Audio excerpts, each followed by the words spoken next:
తాకట్టులో ఉన్న బంగారాన్ని విడిపించి ఆ రోజు ఆన్లైన్ రేటుకే మేము కొంటాం. Sharma gold company. గురుగారు, ఈ జూన్ మాసం మకర రాశి వారికి ఎలా ఉండబోతుంది? అంటే మనకి లాస్ట్ ఇయర్తో కంపేర్ చేస్తే ఈ ఇయర్ కొంచెం బెటర్గా ఉంది మకర రాశిగా అనిపిస్తుంది. ఈ జూన్ మాసం అయితే ఏ రకంగా ఉంది వీళ్ళకి? తప్పకుండా మకర రాశి అనగానే మనకి ఉత్తరాషాఢ 2, 3, 4 పాదాలు, శ్రవణం 1, 2, 3, 4 పాదాలు, ధనిష్ట 1, 2 పాదాలు, ఈ నక్షత్రాల సమూహం మనకి మకర రాశిలోకి వస్తుంది. ప్రస్తుతం వీరికి గురువు పంచమ స్థానంలో చాలా బాగున్నాడు. అలాగే తృతీయ భాగ్యస్థానంలో రాహుకేతులు చాలా బాగున్నారు. అలాగే శని కూడా ద్వితీయ స్థానంలో ఉన్నాడు. ఇంకా ఆఖరికి వచ్చింది కరెక్ట్ ఇంకా సంవత్సరం అన్నమాట. సో వెళ్ళిపోతే తప్పకుండా మేలు చేస్తాడు.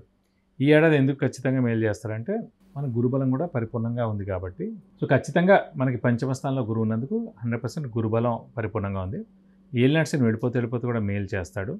శని ఆఖరిలో ఉన్నందుకు ఖచ్చితంగా కొంతమందికి ఫస్ట్ 2.5 సంవత్సరాలు హెల్ప్ చేస్తే మిగతా 5 ఏళ్ళు అంత హెల్ప్ ఉండదండి. ఒకవేళ ఫస్ట్ 2.5లో చేయకుండా ఉంటే కనుక నెక్స్ట్ 2.5లో చేస్తారు. అప్పుడు లాస్ట్ 2.5 అంత హెల్ప్ ఉండదు.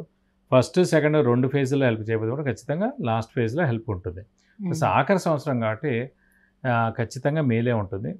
ఎందుకంటే గురుబలం కూడా తోడైంది కాబట్టి వీరికి అనుకున్న పనులన్నీ తప్పకుండా నెరవేరుతాయి. శ్రమ, కాలం, ధనం వ్యర్థం కాకుండా ఉంటుంది. అవసరానికి డబ్బులు సమకూరుతాయి. రావాల్సిన బాకీలు వసూలు అవుతాయి. స్పెక్యులేషన్స్ కలిసి వస్తాయి. షూరిటీస్ పెట్టవచ్చును. మధ్యవర్తిత్వం వహించవచ్చును. అవివాహితుల వివాహం, సంతానం లేని వారి సంతానం, నిరుద్యోగులకు ఉద్యోగం, ఉద్యోగస్తుల promotions, name and fame, boss నుంచి మనన, అలాగే ఫారెన్ టూర్ విజిట్స్, అసైన్మెంట్స్ ఇలాంటివన్నీ జరగడం ఇవన్నీ కూడా ఖచ్చితంగా ఉన్నాయండి. అలాగే వ్యాపారస్తులకు పట్టిందల్లా బంగారం. కొత్త వ్యాపారం స్టార్ట్ చేయొచ్చు. ఎక్స్పాన్షన్కి వెళ్ళొచ్చు. అలాగే ఇంట్లో పెద్దవాళ్ళు, చిన్నపిల్లల ఆరోగ్యం కూడా బాగుంటుంది.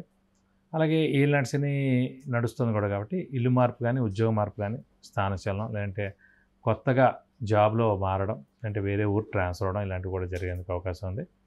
అలాగే ఇంట్లో పెద్దవాళ్ళు, చిన్నపిల్లలు మీ ఆరోగ్యం కూడా చాలా బాగుంటుంది.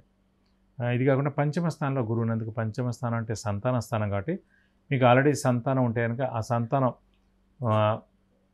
విద్యార్థులు అయితే కనుక ఉన్నత విద్య రావడం, ఉద్యోగస్తులు అయితే కనుక మంచి ప్రమోషన్ రావడం, అలాగే మీ సంతాన వివాహ సమయం వచ్చిందంటే వాళ్ళకి వివాహం అవడం, సంతానం అయితే కనుక సంతానం కలవడం ఇవన్నీ కూడా జరుగుతాయి. సో మీకు ఏమైతే శుభాలు జరిగాయి ఇవన్నీ శుభాలు కూడా ఖచ్చితంగా మీ సంతానానికి జరుగుతాయి. ఎందుకంటే సంతాన స్థానం పంచమం కాబట్టి ఆ పంచమ స్థానంలో ప్రస్తుతం మకర రాశి వాళ్ళకి గురువు ఉన్నాడు కాబట్టి ఖచ్చితంగా మీకు మీ సంతానానికి ఇద్దరు కూడా అత్యద్భుతంగా ఉంటుందని చెప్పుకోవచ్చు. కానీ ఏలినాటి శని వీళ్ళకి ఉంది కాబట్టి, ఇంకా మీరు అన్నట్టుగా చివరి దశలో ఉన్నప్పటికీ ఉన్నది కాబట్టి, సో ఇంకా స్థాన చలనం అనేది ఉంటుందా?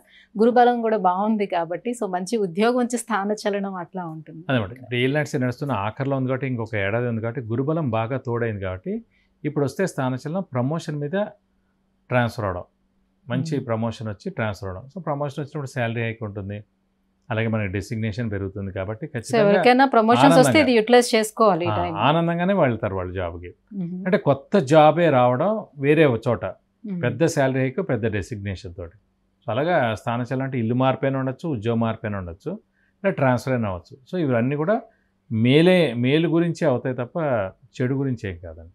కానీ విద్యార్థి దశలో ఉన్న వాళ్ళకి ఇప్పుడు ఏలినాటి శని ఉందనుకుందాం సపోజ్, వాళ్ళకి స్థానచలనం ఏ రకంగా అవుతుంది?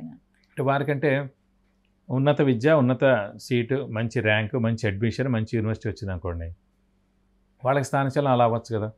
గురుబలం ఉంది కాబట్టి మంచి ర్యాంక్ వస్తుంది, మంచి సీట్ వస్తుంది, మంచి అడ్మిషన్ వస్తుంది. ఏలినాటి శని వలన స్థానచలనం ఉంటుంది.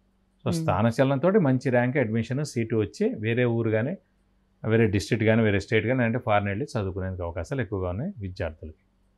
అదే గురువు బాగున్నాడు అంటున్నారు కాబట్టి ఇంకా సంతాన పరంగా ఎలా ఉంటుంది వాళ్ళకి? సంతానం కూడా ఖచ్చితంగా, ఎవరికైతే సంతానం లేదో ఖచ్చితంగా సంతానం కలుగుతుంది. ఎందుకంటే సంతాన స్థానమే పంచమ స్థానం అండి. సంతాన కారకుడే గురువు అనమాట. సో అదే మకర రాశి వారికి పంచమ స్థానంలోనూ ఉన్నారు గురువు, సంతాన కారకుడైన గురువు కూడా అక్కడే ఉన్నాడు కాబట్టి ఖచ్చితంగా సంతానం లేని వారికి ఈ సంవత్సరం సంతానం కలిగేందుకు అవకాశాలు పరిపూర్ణంగా ఉన్నాయి. సో రాహుకేతుల స్థానాలు ఎలా ఉన్నాయి, యోగిస్తున్నాయా? తృతీయంలో రాహు ఉన్నాడు, చాలా మంచిదండి. భాగ్యంలో కేతు కూడా చాలా మంచిది. ఇది ఆధ్యాత్మిక చింతన బాగా పెంచుతుంది. అలాగే దైవబలం ఇవన్నిటి కూడా బాగా ఉపయోగపడుతుంది కేతు భాగ్యంలో ఉన్నందుకు. సో తీర్థయాత్రలు చేయడం, దేవదర్శనం చేసుకోవడం, గురువుని దర్శించడం, గురువు గారి బ్లెస్సింగ్స్ పొందడం ఇవన్నీ కూడా తప్పకుండా జరుగుతాయి. గురుగారు, మరి ఇంకా ఎటువంటి పరిహారాలను వీళ్ళు పాటించుకోవాల్సి ఉంటుంది?